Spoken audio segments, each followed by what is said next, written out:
Saloon girl kissed a stranger until he removed his hat and she saw her father's face. She kissed him for a silver dollar and a shot of courage. But when he tipped his hat, the lamplight carved the face of the man who left her to start at 12. The piano was wheezing its last tune of the night, keys sticky with spilled whiskey and the sweat of men who'd rather forget tomorrow than face it. Smoke hung thick as wool blankets over the saloon floor, and laughter cracked like brittle kindling. Sharp, sudden, gone too fast. She moved between the tables like a shadow with a smile, tray balanced on one hip, the other hand brushing dust off her skirt every time a drunk grazed too close.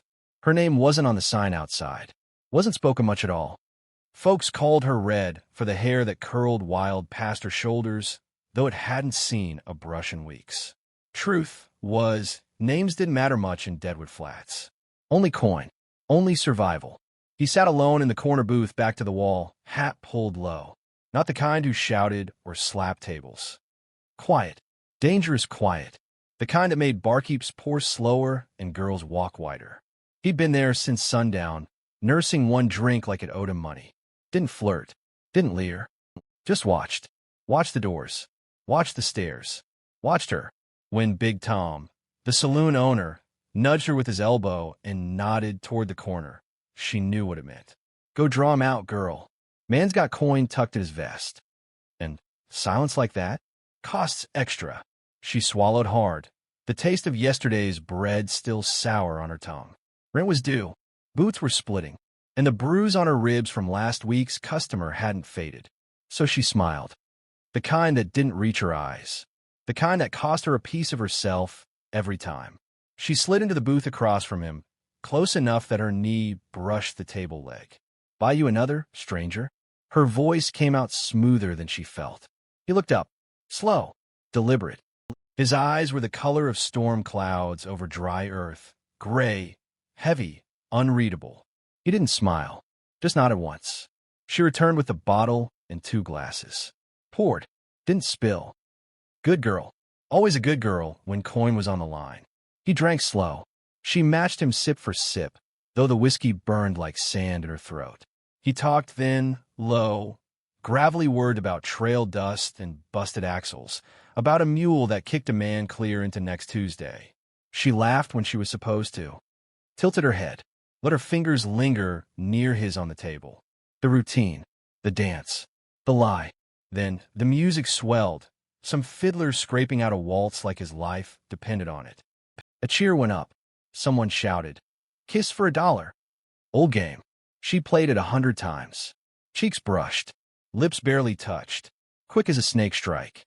Harmless, profitable. He didn't move when the shouts turned toward them. Didn't flinch when Big Tom slapped a silver dollar on the table. Small, red. Earn your keep. She stood, swallowed, leaned down. His stubble scraped her chin. His breath smelled of tobacco and something bitter, regret, maybe, or gun oil. She closed her eyes. 1 second. 2. Then she pulled back, smile plastered on, hand reaching for the coin. He tipped his hat. Just a little. A gentleman's gesture. A thank you. And the lamplight, that cruel, flickering, golden devil, slid across his forehead. There, above his left brow, a scar. Thick, crooked, like lightning frozen in flesh. She knew that scar. She traced it with her fingertip when she was small, sitting on his lap by the hearth, begging for stories of cowboys and Comanches.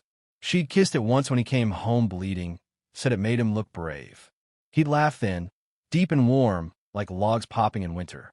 Now the room tilted. The piano screeched to a halt. Her knees turned to sand. He didn't recognize her. Or if he did, he gave no sign. Just watched her with those storm-gray eyes, calm as a grave at noon. But she knew the slope of his nose, the way his bottom lip split when he was tired, the mole beneath his ear she used to poke when he carried her on his shoulders through the wheat fields.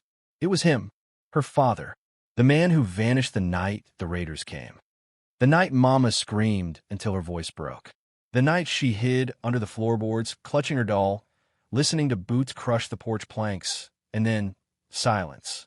12 years old, alone, starving, sold to a trader for a sack of flour and a pair of boots 2 sizes too big.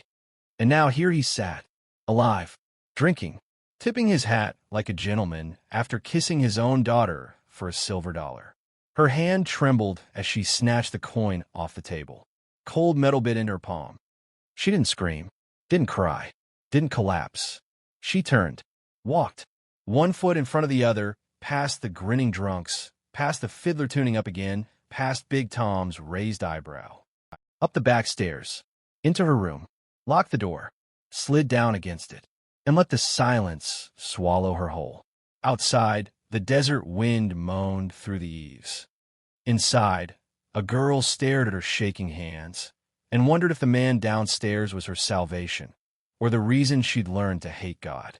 She poured him 3 more drinks, counting the seconds between his lies, each one heavier than the last, each one carving deeper into the girl who still remembered how to call him Papa. The whiskey bottle sweated on the bar like a guilty man. She wiped it down for the 3rd time that hour, her rag moving in slow circles, eyes never leaving the corner booth where he sat, alone again, untouched plate of beans cooling in front of him. He hadn't left, hadn't asked for her, hadn't looked upstairs, just sat, watching the door, listening, like a man waiting for thunder to crack. Big Tom sidled up beside her, smelling of cheap cigars and cheaper decisions. He tipped good. She nodded, not trusting her voice. Then quit staring like he's a ghost. Scare off the paying customers. She forced a smile, just wondering if he's running from something or toward it. Tom snorted. Ain't we all, sugar? Ain't we all? She poured another round, not because he asked, but because she needed to be near him, needed to hear his voice again, needed to see if his hands still shook the way they did when he sharpened his knife before a storm. She carried the glass over, heels clicking soft on the warped floorboards. Set it down without a word. He looked up, nodded, appreciated. You ain't touched your food, she said, voice steady despite the hammer in her chest. Not hungry. Long ride. Longer wait. She lingered, brushed a crumb off the table, let her sleeve graze his wrist. He didn't pull away, didn't look at her, just stare at the door like it might open and swallow him whole. Where you headed after this? She asked, casual as dust. North. Maybe. Depends. On what? He finally looked at her, really looked. His eyes narrowed, just a fraction, the way they used to when she tried to sneak sugar before supper. On whether trouble finds me, or I find it. She swallowed. Trouble's got a way of knowing where to knock. Ain't that the truth? He took a long pull of whiskey. You from around here? Born downriver. Homestead burned when I was young. Sorry to hear it. Don't be. Place was cursed anyway. A lie. Their homestead had been heaven. Wildflowers in spring, apple trees heavy by August, Mama's voice singing hymns while she kneaded bread. And him, laughing, lifting her onto his shoulders, promising they'd build a porch big enough for the whole county to sit on. All gone. All ash. And now here he sat, sipping whiskey like he'd never dug her mother's grave with his bare hands. She leaned in, pretending to adjust the lamp. You got family out there? Waiting. His knuckles whitened around the glass. Had a daughter. Long time ago. Her breath hitched. What happened to her? Don't know. His voice dropped, rough as gravel under wagon wheels. Hope she's alive. Hope she's better off without me. The words cut. Not because they were cruel, but because they were true. She was better off without him. Wasn't she? She'd scrubbed floors, swallowed insults, danced with devils, all to keep breathing. And he'd vanished. Left her to bury Mama alone. Left her to learn that kindness gets you starved and trust gets you sold. She straightened, smiled. The saloon girl smile. Well, if you see her, tell her some folks survive worse than being forgot. He didn't answer, just stared into his glass like it held answers. Or ghosts. The saloon emptied slowly. Drunks stumbled out. The fiddler packed up. Even Big Tom lumbered upstairs, muttering about ledgers and leaky roofs. Soon, it was just the two of them, her wiping down the bar, him staring at the wall, the silence between them thick as molasses in January. Then, the scrape of his chair. He stood, dropped a coin on the table. Not silver this time. Copper. Insultingly small. Night miss. She didn't turn around. just kept wiping the same spot on the bar until her rag tore. Footsteps. Slow. Heavy. Heading for the door. Then, stopping. She held her breath. "Your hair," he said, voice low behind her. "It's the same color as hers. My girl's." Like sunset on dry wheat. She didn't move. Didn't speak. A beat. Two. Then the door creaked open. Closed. She turned. He was gone. But on the table where he'd sat, beside the cold beans and the empty glass, lay a folded square of paper. Not a note. Not a letter. A map. Drawn in charcoal. Smudged at the edges. Marked with an X near a bend in the Rio Lobo, and 3 names scribbled beneath it. Names she knew. Names from wanted posters nailed to the sheriff's office. Names that meant death. And in the corner, a single word written small, like a secret. Sparrow. Her childhood name. The one only he had ever used. She snatched the map, fingers trembling, heart slamming against her ribs. He knew. He'd known all along. And he'd left her this. Not an apology. Not an explanation. A warning. Or a trap. Outside, the wind picked up, howling through the alley like a woman who'd lost everything. Inside, a girl clutched a map drawn in charcoal and gun smoke, and wondered if her father had come back to save her, or to bury her.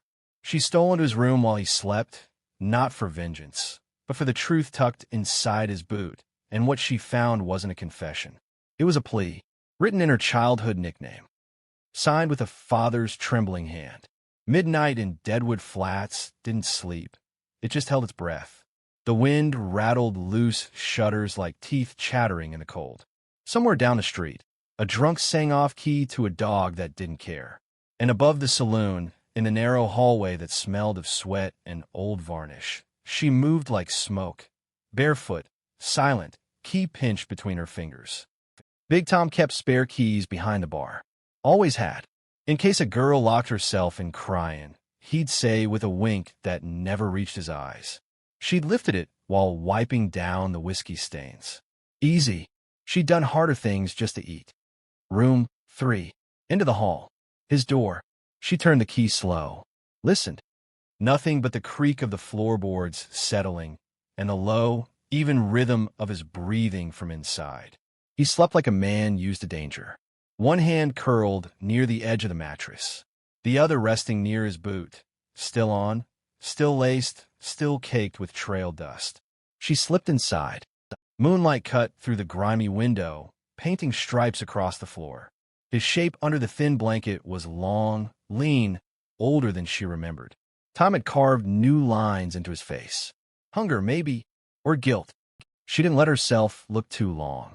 Didn't let herself remember the way he used to hum while shaving, or how he'd tuck wildflowers behind Mama's ear on Sundays. This wasn't that man. This was the man who left. She knelt beside the bed. Didn't touch him. Didn't even breathe too loud. Just reached, slow as a snake, for the left boot. The one closest to the wall. The one he always kept his knife in. And if the map was any clue, his secrets. Her fingers found the inner fold near the heel. Felt the edge of something stiff. Paper. Folded small. Worn soft at the creases. She pulled it free. Didn't open it. Not yet. Not here. She backed away. Silent. Ghost-like. Closed the door without a click. Only when she was back in her own room, bolt locked, candle lit, did she unfold it. The paper was yellowed, stained with sweat and what looked like drops of old coffee or blood. The ink was faded in places, smudged in others, like it had been read 100 times and cried over just as many. At the top, written in a hand she'd know anywhere, shaky now, but once bold and sure, was her name. Little Sparrow, if you're reading this, I failed you twice. First when I left. Second when I came back. I didn't run, child. I was left for dead. Raiders hit us that night, not just any. Men wearing lawmen's badges. They wanted the gold I hauled from Carson Pass. Said I stole it. Truth is, I did. Took it from men worse than me. Thought I could buy us a future. A real house. A school for you. Doctors for your mama. They came at dusk. Shot the dog first. Then your mama, trying to bar the door. I fought. Took 3 bullets. Woke up 3 days later in a gully, buzzards already circling. Crawled half dead to the nearest homestead. By the time I could walk, our place was ash. Your mama on. You gone. Took me years to track you. Heard whispers. Red-haired girl in Deadwood. Works the saloon. Broke me to hear it. Broke me worse to see you. I kissed you as a stranger, 'cause if they knew I was your blood, they'd use you to get to me. And the men comin'? They ain't looking for gold no more. They're looking for blood. Mine. Yours, if they think you know where I hid it. Don't trust me, Sparrow. But trust this. I'd burn the whole West before I let them touch you again. Crow Crow. His old trail name. The one he'd laugh about when she was small. Crows don't sing pretty, Sparrow, but they see everything. Survive everything. She read it again and again. Tears fell, hot, silent, furious. Not for the lies, not for the years, but for the truth in his trembling script. He hadn't abandoned them. He'd been buried under them. And now he was back, not to claim her, not to ask forgiveness, but to stand between her and the storm. A floorboard creaked outside her door. She froze, snuffed the candle, listened. Footsteps. Slow, pausing right outside. Her breath caught. Then a soft knock. Not demanding. Not angry. Just there. Sparrow. His voice came through the wood, low and rough. I know you got it. And I know you're reading it. She didn't answer. Didn't move. I ain't skin you to forgive me, he said. I'm a skin you to live. Get on the morning stage. Head east. Forget my face. Forget this town. Forget you ever saw me. Silence. Then softer, please. She pressed her forehead to the door. Felt the grain of the wood against her skin. Felt the ghost of his hand on the other side. I can't, she whispered. So quiet even the walls might not hear. He didn't reply. Just walked away. Down the hall. Down the stairs. Out into the night. She opened the window. Watched him go. Saddlebag slung over one shoulder. Hat pulled low. Heading not toward the livery, but the edge of town. Toward the canyon trail. Toward the X on the map. He was drawing them away. Sacrificing himself. For her. She clutched the letter to her chest. Felt the ink seep into her skin. Felt the weight of his name, Crow, settle into her bones. Outside, coyotes howled. Inside, a girl made a choice. She wouldn't run. She wouldn't hide. She'd load the pistol under her pillow. She'd memorize the names on that map. And when the men came at dawn, she'd be ready.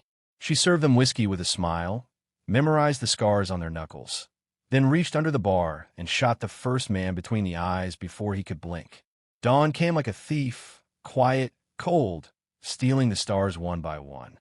She was already awake, had been since moonset, dressed in her sturdiest skirt, boots laced tight, hair pinned back so it wouldn't catch in the wind or in a man's fist. The letter was tucked inside her corset, warm against her ribs.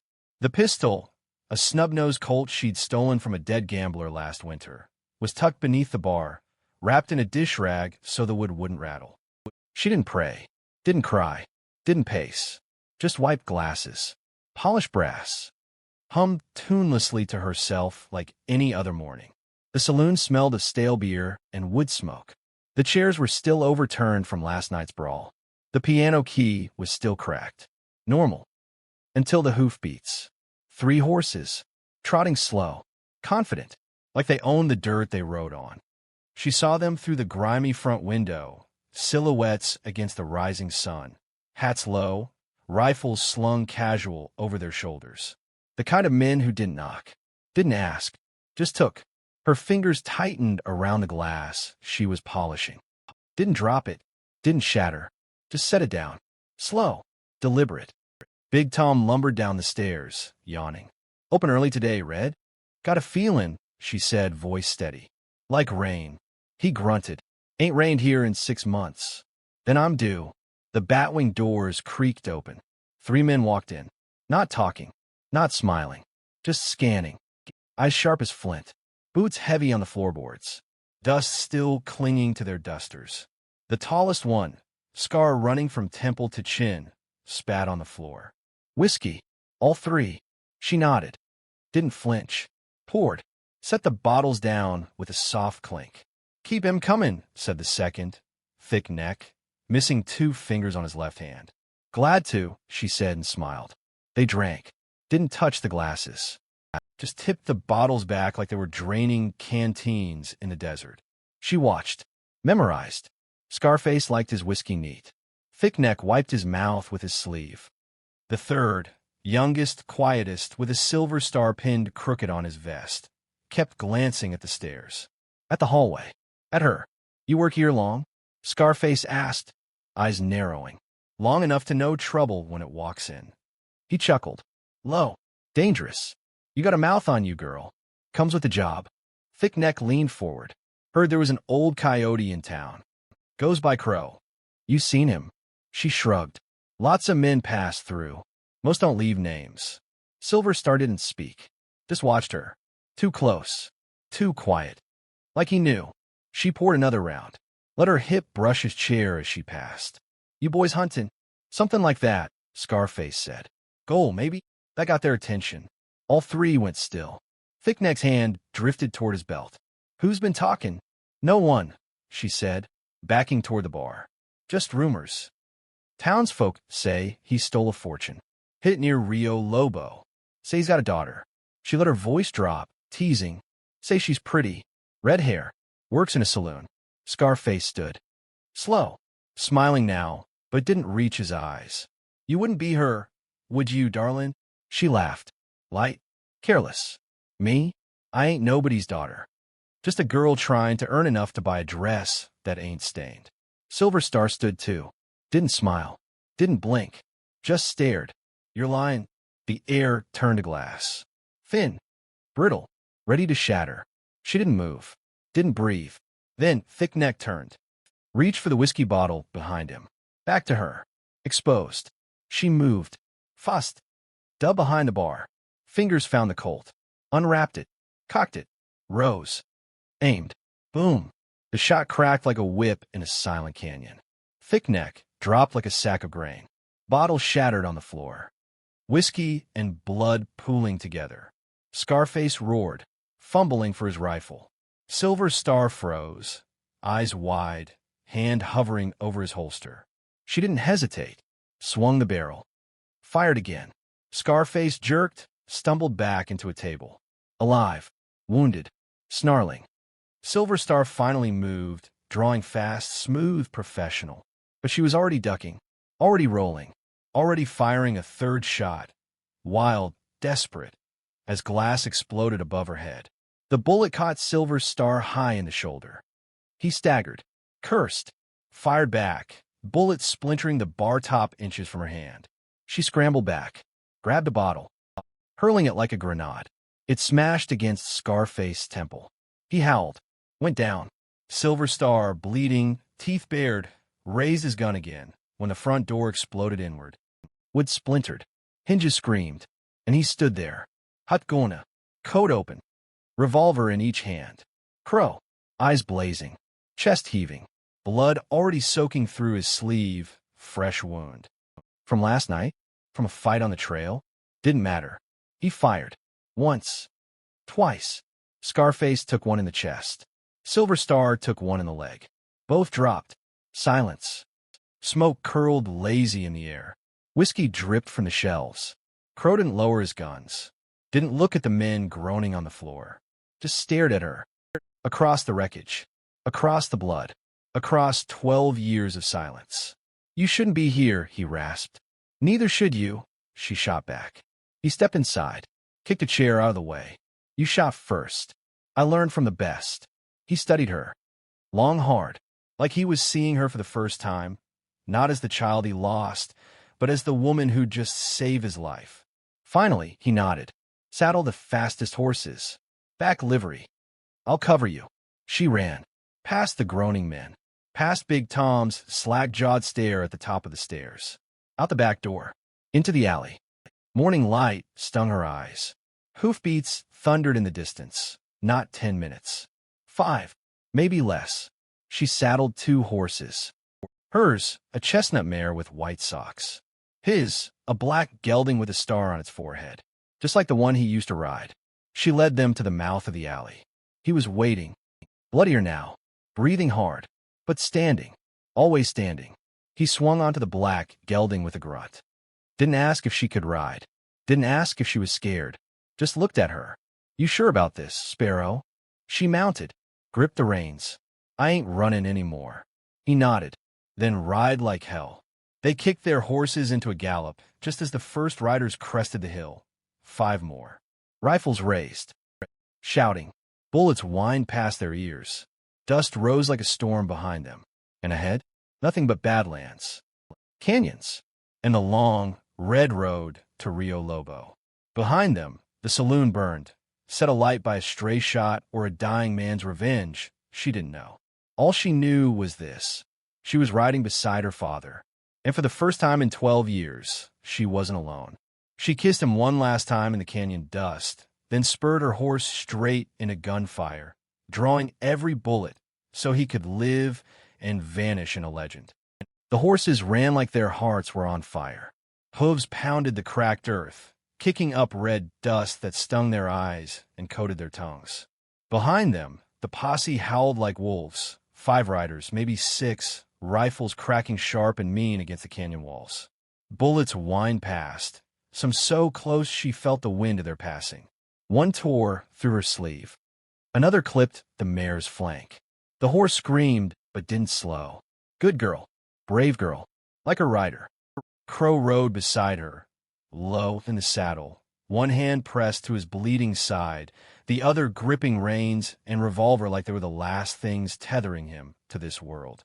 He didn't speak, didn't shout directions, just kept his black gelding between hers and the gunfire, a living shield. Every time a shot rang out, he flinched. Not from fear, from calculation, from sacrifice. They hit the canyon mouth at full gallop, a narrow slit in the earth, walls rising like God's own battlements. Shade swallowed them. Cool air rushed over sweat-slick skin. For a moment, the gunfire faded. Echoes bounced instead, mocking distant, buying them seconds. He pulled up first, horse skidding on loose shale. "Dismount," she obeyed. Slid off the mare, boots hitting dirt. "Thigh-ing. Loose. They'll run if we need him to." She looped the reins around a scraggly juniper. Didn't knot them, just looped. Smart. Always smart. He staggered toward the canyon wall, pressing his back against the stone. Breath ragged, face pale beneath the grime. "They'll flank us. Left ridge. Right gully. We got minutes." She pulled her Colt. Checked the cylinder. 5 shots left. Then we make him count. He looked at her. Really looked. Not at the saloon girl. Not at the stranger he'd kissed. At her. His daughter. Blood of his blood. Fire in her eyes. Steel in her spine. "You shouldn't be here," he whispered. "Stop saying that. I ain't worth dying for." She stepped close. Close enough to smell the gunpowder on his coat. Close enough to see the tremor in his hands. "You left me once. Don't you dare leave me again by dying stupid." He didn't answer, just reached into his coat, pulled out a small leather pouch. Heavy, clinking. "Gold," he said. "All that's left. Take it. Ride east. Start over." She shoved it back. "I don't want your damn gold. I want you." His eyes glistened, just for a second. Then he crushed her to him, one fierce, desperate hug. His beard scraped her temple. His heartbeat thundered against her ear. "You were always braver than me, Sparrow." A rifle cracked above them. Rock exploded near their feet. They dropped. Rolled. Came up firing. She took the left. He took the right. 2 shots. One scream. A body tumbled down the ridge. He fired again. Another cry. Another fall. But more were coming. Boots crunching on shale. Voices shouting coordinates. They were being surrounded. Boxed in. Hunted. He grabbed her arm. Dragged her behind a boulder. "Listen to me. There's a ravine, 50 yards west. Steep. Leads to the river. You can make it. What about you?" "I'll hold him." "No, Sparrow, I go. Like hell. I'm faster. Lighter. I could draw their fire. Give you the angle. You'll get killed. Then you make it count." Before he could argue, she kissed him. Hard. Fast. Salt and dust and gunsmoke on her lips. "I love you, Papa," she whispered. His breath hitched. Eyes shattered. "Sparrow." She pulled away. Smiled. The real one. The one that reached her eyes. Then she ran. Straight out from cover. Arms wide. Laughing. "Hey, boys," she shouted. "Catch me if you can." Gunfire erupted. Bullets kicked dirt at her heels. She zigzagged, leapt over rocks, screamed like a wild thing. Every rifle swung toward her. Every eye locked on her red hair flashing in the sun. Behind her, Crow moved, silent, deadly. He climbed, fast, quiet, using the chaos, the distraction. She reached the edge of the ravine, turned, faced them, smiled, and raised her Colt. Fired. Once, twice. 3 men dropped. The fourth, Silver Star, spun toward her, rage twisting his face. Too late. Crow was above him, dropping like thunder, landing on his back. Knives flashed. Guns clattered. They rolled, grappled, snarled. She ran toward them, but a bullet ripped through her thigh. She fell. Hard. Pain exploded, white-hot, blinding. She dragged herself forward, hand outstretched. Guns slipping in the dirt. Above her, Crow roared, driving his knife deep. Silver Star went still. Crow staggered up, blood everywhere. His, theirs, the Earth's. He turned, saw her, eyes wide with terror. Sparrow. He ran, slid to his knees beside her, pressed his hands to her leg. Hold on. Just hold on. She gripped his arm. Did we win? He laughed, broken, beautiful. We always do. Hoofbeats thundered closer. More riders. Reinforcements. He looked toward the ravine, toward freedom, toward life. Then back at her.